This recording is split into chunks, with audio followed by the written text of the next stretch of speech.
The war in Ukraine continues to intensify. About 15,000 native-born Ukrainians call Sacramento County home, and right now they're desperately worried about thousands of their loved ones and countrymen who are pouring across the Ukrainian border in every direction, trying to escape the now 7-day-old campaign of aggression launched against them by Russia. Many of those who have chosen to stay and fight have sent their loved ones elsewhere, hoping that they'll find someplace safe and secure to be until hopefully peace returns to the region.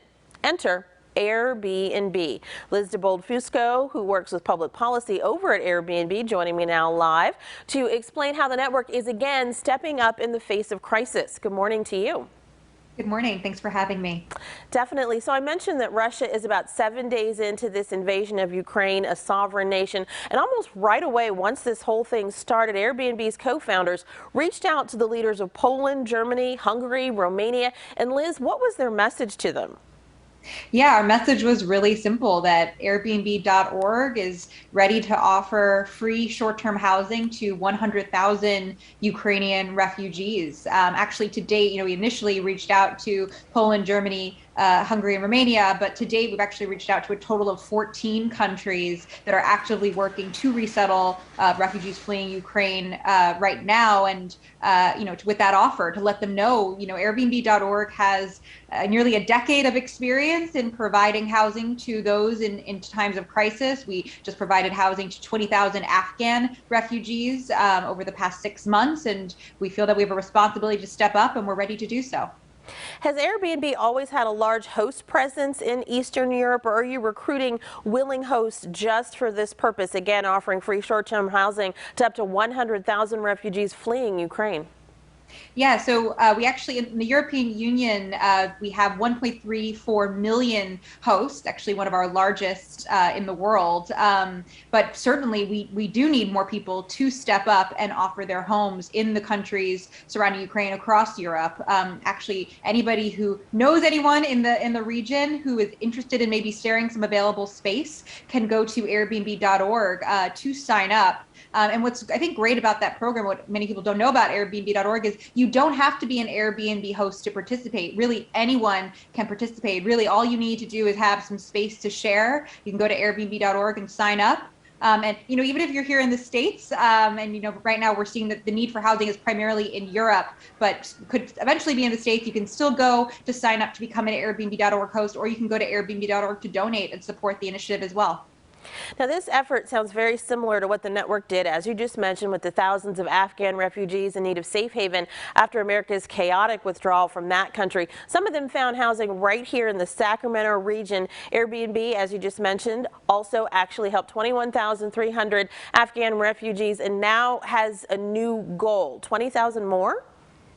That's right. 20,000 more refugees we want to be able to provide housing to. That includes Afghan refugees, but also includes refugees from other areas in need around the world, such as Africa, South and Central America, the Middle East. Obviously this commitment to support refugees fleeing Ukraine is certainly urgent. It's an urgent humanitarian need, but there are needs all around the world. And in addition to the support that we're providing in Ukraine, we're also committing to support refugees around the world for the long term, again, with that commitment to provide housing to 20,000 refugees. I think I heard you say that most of the requests that you're getting are in Eastern Europe right now. Are we welcoming any Ukrainian refugees yet here in America? And do you have any hosts that are saying, please, I'm ready, let me know? It really depends on, Airbnb.org. We work closely with government and with nonprofit partners. So it really depends on government and nonprofit partners and their efforts to resettle refugees. We're certainly seeing across the United States that many states are signing up to say we're ready to resettle refugees. Again, right now in this sort of immediate aftermath, things are happening in real time, and we're seeing that need in Europe. But certainly we know that there are a number of different hosts on Airbnb.org here across North America who are eager to help, who have helped Afghan refugees, who have helped other refugees, and certainly I'm sure would be really happy to help refugees fleeing Ukraine. Now, a lot of this is all getting done thanks to the generosity of the host and through donations to Airbnb.org's Refugee Fund, which was created last year. You had 4,000 donors step up. That's right, exactly. These stays are all funded by Airbnb, the company, donors, as you mentioned, to the Refugee Fund, the generosity of hosts. And yeah, we've had 4,000 donors to the Refugee Fund. I think we're so humbled by the response to our efforts. Again, for us, it's an obligation to step up in this moment, and we're so thrilled by the support of others who help increase our capacity, help ensure that we can help as many people as possible, provide as much housing as possible, especially since housing is typically one of the most urgent needs for refugees, certainly for refugees who are fleeing Ukraine.